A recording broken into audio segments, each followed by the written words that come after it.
Happy Wednesday. Good morning. Welcome to KSAT News Now. And a big shout out to the people who are not just streaming us, but those that are listening via podcast. We appreciate every single viewer and listener. I'm joined with Priscilla again, 2 days in a row. 2 days in a row, and it's Wednesday, my favorite day of the week. Why? Just because I feel like it's the midpoint. Like it's not the beginning, you're almost at the end. It's just like, oh, it's so good, right in the middle. Yeah. Today's my Friday, and then I'm about to go on a 9-day vacation. Well, yeah, and then there's that for you. So I'm just really, I've been pretending I'm really not at work all day, so let's hope I can make it through this short newscast. I think you'll be fine. I think I'll be fine. You'll keep me in line. Hey, you were telling me you went to some fancy restaurants for your anniversary. Yes, we did. We celebrated our anniversary recently, and we went to one, but we have a list of 10 local restaurants that are the top 10 in San Antonio that we're going to talk about. The one I went to is not on that list, but okay. But I have been to some of them. So I haven't been. I've been to like one because I don't eat at fancy food restaurants. But so I asked Max Massey and some other people in the newsroom, Sarah Spivey, who do eat at fancy food restaurants. I like how I'm calling them fancy food restaurants. So we're going to give you that list in just a bit. But first, we want to start off with the crazy continued chaos happening at the airports across the country, even here in San Antonio, all thanks to Southwest Airlines. Yeah, we talked a little bit about this yesterday, but those issues, they do not seem to be going away anytime soon.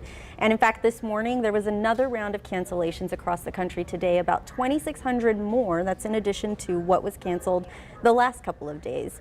Southwest is still a big portion of those cancellations. Yeah, I was checking our cancellations locally.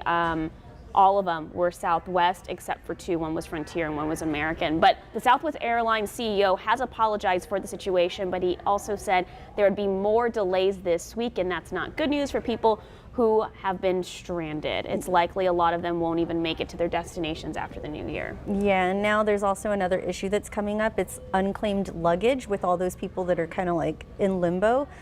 So that's become an issue. The Transportation Department is vowing to hold Southwest accountable. They say the airline could be fined if it didn't meet legal obligations to its passengers. Yeah, that's right. So I was looking at video from the luggage at the Denver International Airport. That video right there. Passengers there were estimating anywhere from 10,000 to 30,000 bags are at the baggage claim area right now, either unclaimed or lost at the Denver International Airport. People said that they've been waiting in line at the baggage claim for like 6 to 8 hours, people bringing in their own chairs, just trying to get their bags back. I feel like even this part, even after people do get to their destination, the unclaimed luggage and the lost luggage is going to take probably a couple of weeks to resolve. Probably more than a month. Our Max Massey did a story focusing just on this issue about the unclaimed bags, people lining up a baggage claim here at the San Antonio International Airport. And I just checked recently, we have 40 canceled flights for departures and 35 canceled flights for arrivals just here at San Antonio International Airport. But I think it was the Denver airport that had the most of those Southwest canceled flights. So it's a continued cluster, and I just don't know if Southwest is going to be able to rebound from this or not, but they definitely need a new operating system because this cannot happen again. No, definitely not. And some of the other the airports that are impacted the most are going to be Harry Reid International in Vegas, Baltimore Washington International, Nashville International, and Dallas Love Field. So even though we are experiencing issues here in San Antonio, there are some other places where it's an even bigger mess. And car rentals too. People are having a hard time renting cars, and some people are opting just to drive over 1,000 miles to get home or to their destination. So even those car rental agencies are strained as well. Yeah, and we did talk to a couple of people who were stuck yesterday at San Antonio International.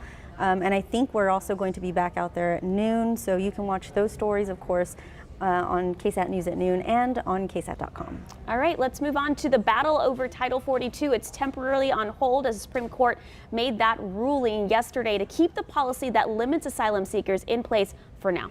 Yes, in that major decision in a 5-4 ruling, the Supreme Court is now blocking lifting Title 42. That's the Trump-era policy put in place during the pandemic to prevent migrants at the border from seeking asylum. And we say for now because the next decision now waits until February, where the court will decide the long-term future of Title 42 and whether it stays in place. So that ruling is going to happen in February.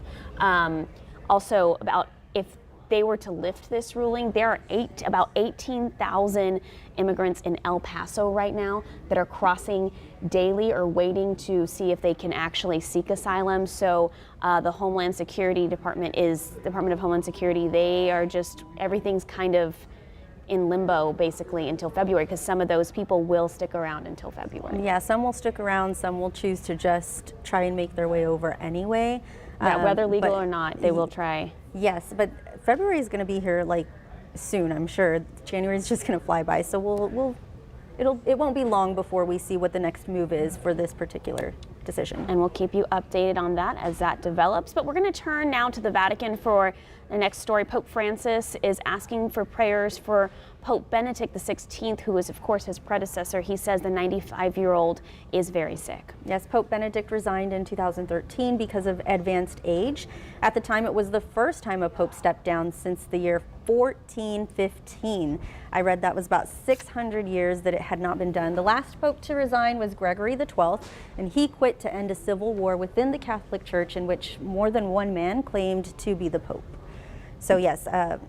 You know, and Pope Benedict, when he resigned back in 2013, he was already dealing with a lot of health issues. Yes. So it's very telling when they say he's very sick. Oh, we know that he's probably, you know, maybe in hospice at this point, and it's very serious. Yes. So again, Pope Francis is asking for prayers, and we wish them the best that they can fare right now. Absolutely. Mia is in today with weather. Hello. Okay, starting off the bat, I don't know what time you go to bed, Sarah, because I know you have to get up really early in the mornings, but not early enough. Did you guys catch the sunset last night? Oh. Or at least see pictures of the sunset? I did. On my drive home, it was literally the most beautiful sunset that I have ever seen. Such vibrant colors. I'm sorry. Seriously, what are y'all talking about? What's a sunset? What is a sunset? Exactly. Yes, it was a beautiful sunset. Thank you to all of our viewers that actually sent in photos of the sunset via KSAT Connect. We were able to show some of those on air earlier this morning. But following up on that, today's trivia question has to do with sunrises and sunsets here in South Central Texas. Which of the following can contribute to those beautiful sunrises and sunsets? Choices: mid and high level clouds, the way light scatters through the atmosphere, the time of year, or D, all of the above. What do we think? I'm gonna say D. I'm gonna say B just to be different, Just but I to be think different? it's all of them. But I'll go with B. What? It is. Y'all had it. Y'all were on point with that. So yes, mid and high level clouds, time of year, the way light scatters through the atmosphere, these all can lead to pretty sunsets like the one that we had yesterday. And I bring this up because Sarah Spivey wrote an awesome article about all of this. You can find that on our Whatever the Weather page on KSAT.com. That's also where we have a lot of other really cool specific weather information where we can kind of just nerd out a little bit. So Sarah wrote an awesome article if you want to learn a little bit more about why we do often see beautiful sunsets, especially in the winter time. Go check that out. It's very well written. All right, guys. So today, we've got plenty of sunshine on hand. Definitely needing the sunglasses if you're stepping out for any lunchtime plans. Because of that sunshine, temperatures are warming pretty efficiently. So this morning, for most of us, largely across South Central Texas, our morning lows were actually above freezing. So we're seeing that warming trend take place, and that is going to continue even more so as we head into the second half of the week. So yes, we've got the sunshine. Temperature right now over at San Antonio International checking in at 61 degrees. Dew point about 10 degrees warmer, which just means there's more moisture in the atmosphere right now compared to where we were a couple of hours ago. That's important because we've got winds in from the south today, and honestly this afternoon they could gust upwards of 20 to 25 miles per hour, which means that's going to open the door for some of that Gulf moisture to work its way back into the area. So the humidity is on the rise, helping with that warming trend. We will still see plenty of sunshine this afternoon, and check out your afternoon temperatures, upper 60s and low 70s for the most part. So there is that warming trend continuing here this Wednesday. Mostly clear skies expected into the early evening hours, temperatures falling into the 60s after the sun goes down. Talking about that moisture, I bring that up because tomorrow is going to look a lot different than what we are seeing out there right now. We'll see more cloud cover in place, and really you're going to feel that mugginess in the air. Stepping out for the morning drive, some areas of patchy fog certainly possible, some areas of drizzle, and then into the early afternoon hours, thanks to a disturbance that's pushing across the Lone Star State, maybe an isolated shower mainly east of San Antonio. So for places like Gonzales, Shiner, our far eastern counties, maybe an isolated shower there into the early afternoon.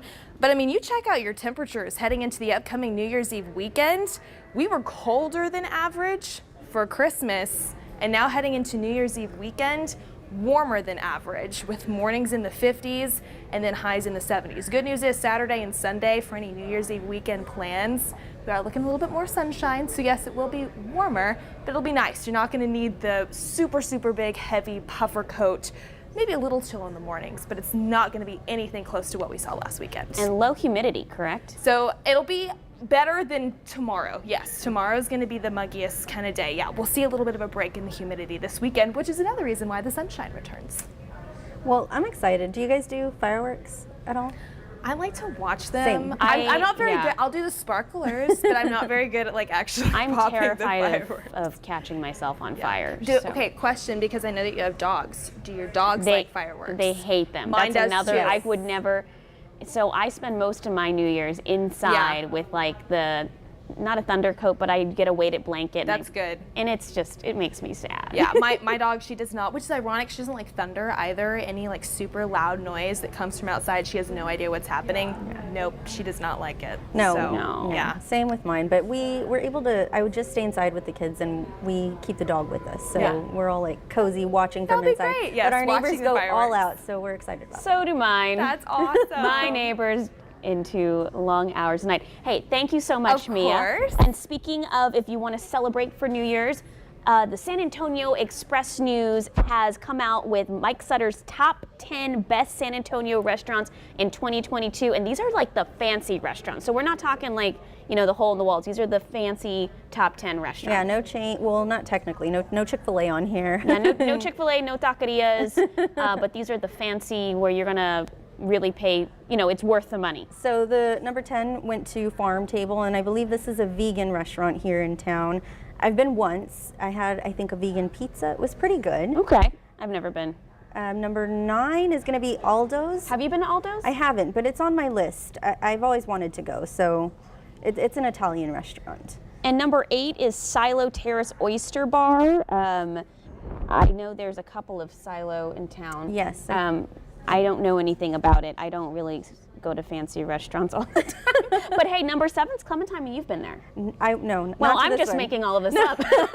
She's been Clementine, talking. I've seen it. I drive past it often. I've always wanted to go, but I do know that they were up for a James Beard Award, I believe, this year. Max Massey says he took his girlfriend there on Valentine's Day, and it was excellent, as he said. And then we have, is this Shiro? Shiro Japanese Bistro. It's right by our station. Another one that Max said is it's a solid one. All the recommendations. Well, he goes to fancy restaurants. Him and Sarah Spivey go to fancy restaurants. We have Bohannon's at number 5, and then number 4 is Mishli. We had to ask for a pronouncer on this.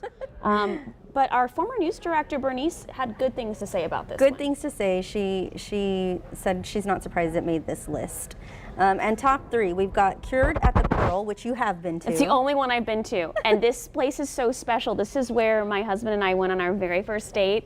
We stayed for like 3 hours. Oh, I love it. And we weren't even dating then. And the woman next to us was like, oh my gosh, how long have y'all been together? We're like, this is our first date. She's like, oh, you guys look so cute. I was like, I'm gonna marry him. I knew. love it. I knew. So Kira, thank you. Special place in my heart. I love that story. Number 2 is going to be Bliss, which is also on my list. In Southtown. Never been. And number 1, it is Mon Chou Chou at the Pearl. I've been there as well. Yeah, they're famous for that cheese. You just saw that video. It's a cheese. For a podcaster. I believe it's called the raclette, if I'm not mistaken. I don't know. It's like gone viral on Instagram a million times, and they just basically it's bread with a lot of cheese, which you can't go wrong with.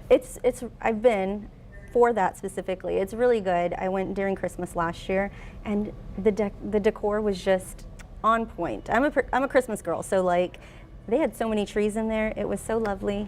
But yeah, that's the number 1 spot. So let me know if you end up trying it sometime. I'm gonna have to try these fancy restaurants. I need to step up my fancy restaurant game and stop eating at Taquerias and Whataburger.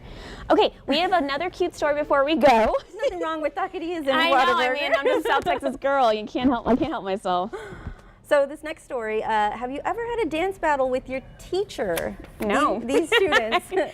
these young kids, what they do now. I know. So first it started off with them like, doing the fist pumps and stuff. But these students, they challenged their teacher to a dance off between exams earlier this month. And it sent them all screaming when she actually broke out and took them up on the challenge. Yeah, for our viewers watching, you see the student there, he just finished, he thought he got her, and then she's like, no, watch this, watch this, watch this.